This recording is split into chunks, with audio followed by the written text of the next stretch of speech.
इस किले को लेकर कई तरह मान्यताएं हैं। पहली मान्यता बाबा बलाव नाथ नाम के एक साधु से जुड़ी है। ऐसा माना जाता है कि जिस जगह पर इस किले का निर्माण किया गया है, वह इन्हीं साधु की थी। ऐसे में साधु ने किला बनाने की अनुमति इस शर्त पर दी थी कि किला या उसके भीतर की कोई भी इमारत उनके घर से ऊंची नहीं होनी चाहिए। अगर किसी संरचना की छाया उनके घर पर पड़ी, तो ये किला नष्ट हो जाएगा।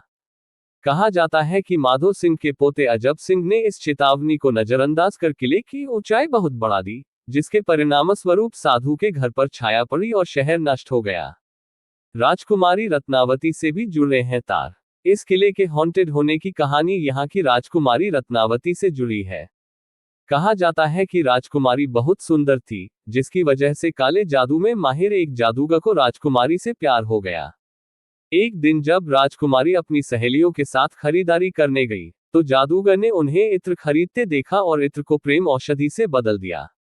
हालांकि राजकुमारी को जादूगर की चाल का पता चल गया और उसने औषधि को पास के एक पत्थर पर फेंक दिया। इसके परिणामस्वरूप चट्टान जादूगर की ओर लुढ़की और चट्टान से कुचलकर उसकी मौत हो गई। हालांकि मरने से पहले जादूगर ने शहर को श्राप दिया और कहा कि यह जल्द ही नष्ट हो जाएगा और कोई भी इसके परिसर में नहीं रह पाएगा। बाद में मुगल सेना ने राज्य पर हमला कर कब्जा कर लिया और राजकुमारी रत्नावती सहित किले के सभी निवासियों को मार डाला। क्यों भूतिया कहलाता है किला? लोगों का ऐसा मानना है कि भानगढ़ के घरों की दीवारों के पास कान लगाने पर आपको आत्माओं की आवाज सुनाई देगी।